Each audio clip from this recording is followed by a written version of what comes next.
Bonjour à tous et bienvenue sur Instant Ciné. Dans cette vidéo, nous allons parler du film Green Book sur les routes du Sud, sorti en 2018.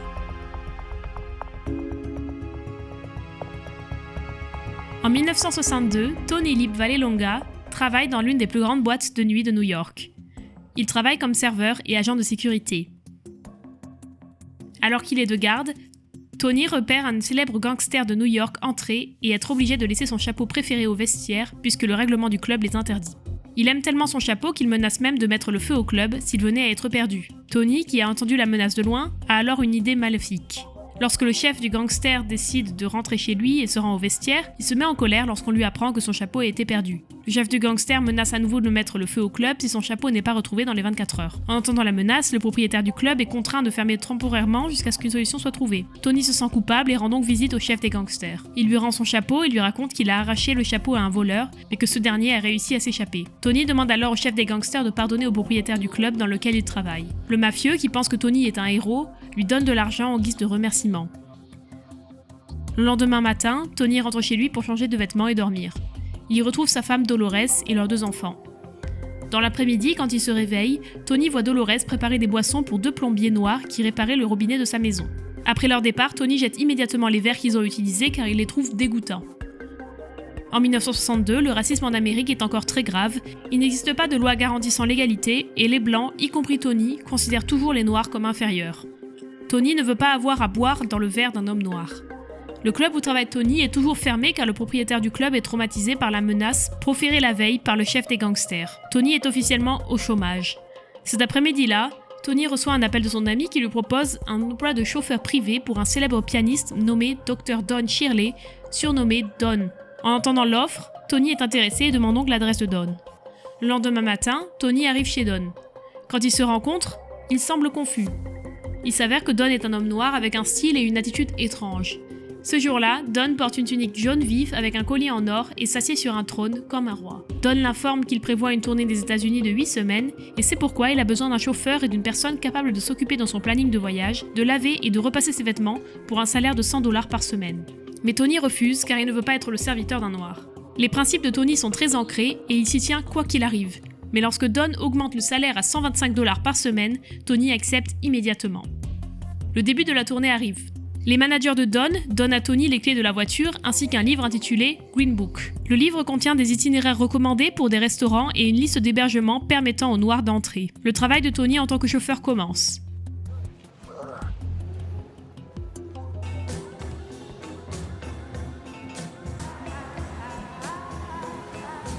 En cours de route, Tony est contrarié par le fait que Don lui interdit énormément de choses, allant de manger au volant, fumer, jusqu'à même parler en conduisant. Tony, qui est déjà raciste, voit sa haine prendre encore plus d'importance à cause de Don. Dans la soirée, ils arrivent à Pittsburgh, en Pennsylvanie, pour le premier concert de la tournée. Don et 2 de ses musiciens se produisent devant des Blancs. Please welcome the Don Shirley Trio.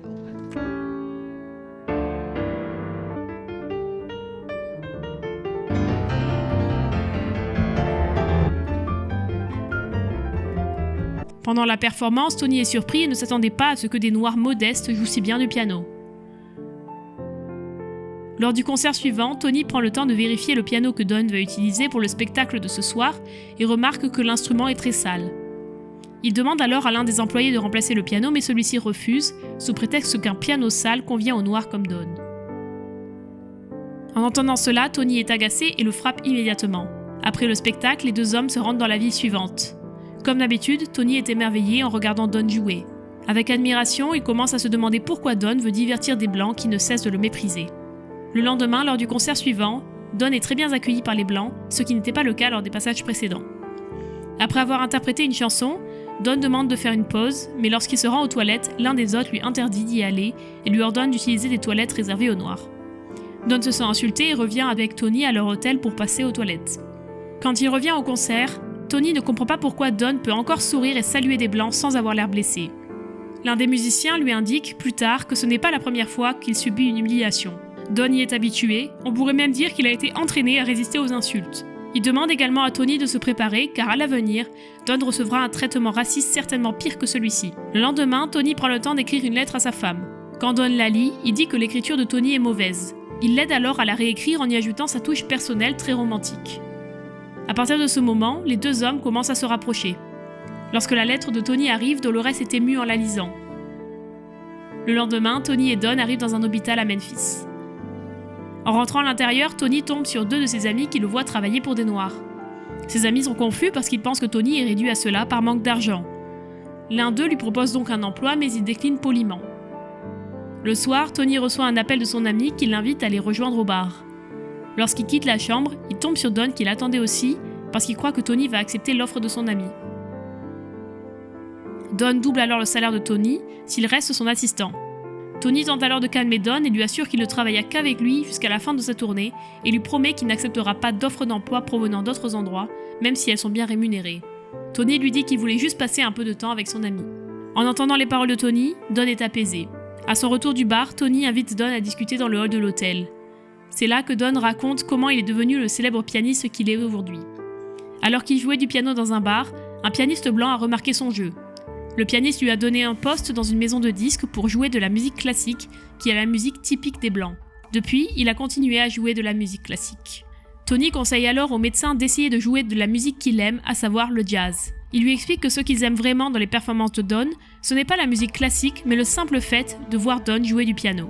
Pour Tony, le jeu de piano de Don est incroyable. Il accueille toutes les paroles de soutien de Tony avec joie, mais il a néanmoins été engagé pour jouer de la musique classique. Après le spectacle à Memphis, les deux hommes poursuivent leur tournée vers la ville suivante.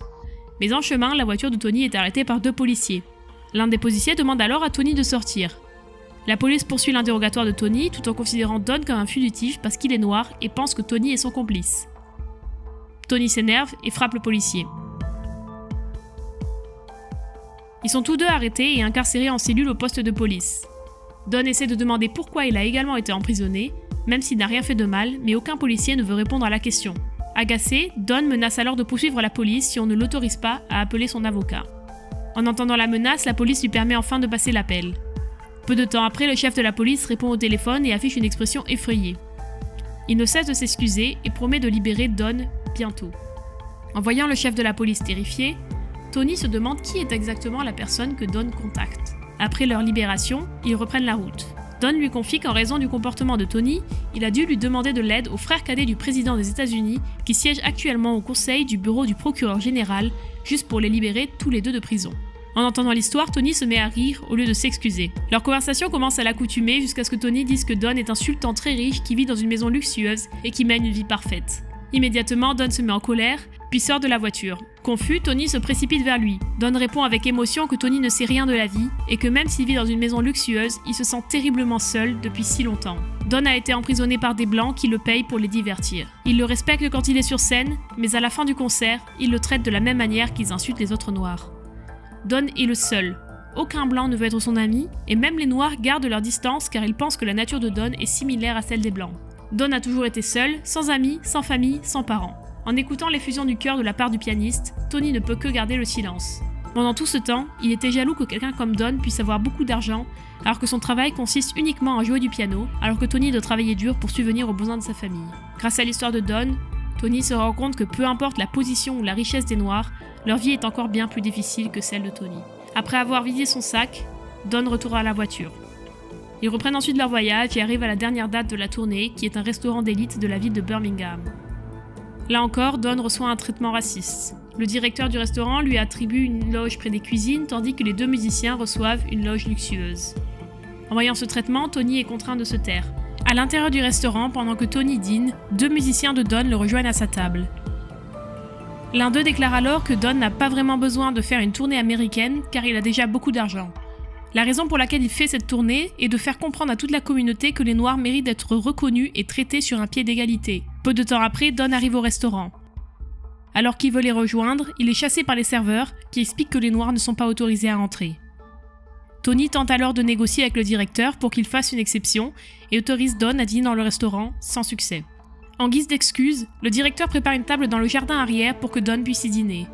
Don refuse et menace d'annuler son concert au restaurant s'il n'est pas autorisé à dîner avec d'autres Blancs. En entendant la menace de Don, le directeur demande alors à parler en tête-à-tête avec Tony et essaie de le soudoyer pour persuader Don de dîner dehors. Pour lui, permettre à un homme noir de manger dans un restaurant reviendrait à permettre à un singe de manger une banane sur une assiette dorée. Alors que Tony s'apprête à frapper le manager, Don s'approche et lui dit d'arrêter et que cette fois, il suivra les conseils de Tony. Si Tony veut les voir jouer, Don est prêt à manger ailleurs. Mais si Tony ne veut pas, Don annulera son dernier concert de la tournée. Tony est très triste d'entendre cela, il comprend enfin à quel point la vie que Don mène est difficile. Après tout ce qui s'est passé, Tony décide de partir et d'annuler leur dernière tournée. Sur le chemin du retour, Don invite Tony dans un bar fréquenté par les Noirs.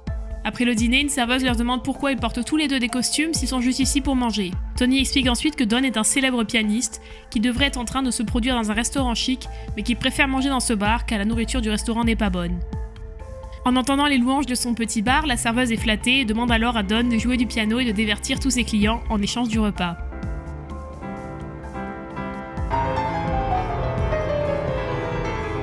Tout le monde semble vraiment aimer la performance de Don. Même les membres du groupe présents au bar l'invitent à faire un duo avec eux et pour la première fois de sa vie, Don ressent ce que c'est que de s'amuser sans avoir à simuler un sourire.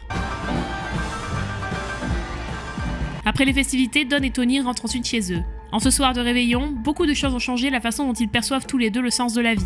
Sur le chemin, une tempête de neige fait rage et lorsque Tony veut retrouver un hôtel pour Don, ce dernier refuse et dit que Tony doit être à la maison ce soir pour fêter Noël avec sa famille. Don prend alors le volant à la place de Tony. Après un long voyage, les deux hommes arrivent enfin devant la maison. Tony invite ensuite Don à entrer pour lui présenter sa famille. Mais Don est conscient qu'en tant que noir, sa présence mettrait sûrement la famille de Tony mal à l'aise et décide alors de partir. En rentrant chez lui, il reprend sa vie d'avant. Une vie solitaire, sans famille, sans amis, sans meilleurs amis. Il se souvient soudainement des paroles de Tony selon lesquelles Don avait le choix. Il est libre de faire ce qu'il veut, même si ce n'est qu'une petite chose. Alors que Tony est chez lui et qu'il dîne avec sa famille, il entend quelqu'un frapper à la porte. Un ami est venu lui rendre visite. Et en ouvrant la porte, il découvre Don avec surprise. Tony est si content de voir que son ami soit venu. Il présente Don à sa famille et de façon inattendue, tout le monde l'accueille chaleureusement. Sa famille est certaine que Don doit être une bonne personne car il a réussi à faire changer Tony, qui détestait les Noirs. Désormais, au lieu de cela, il est en réalité devenu un très bon ami de Don. La femme de Tony serre ensuite Don dans ses bras en le remerciant d'avoir aidé Tony à écrire une lettre d'amour pour lui. L'objectif de Don est maintenant atteint. Il a réussi à changer le cœur des Blancs, ne serait-ce que dans la famille de Tony.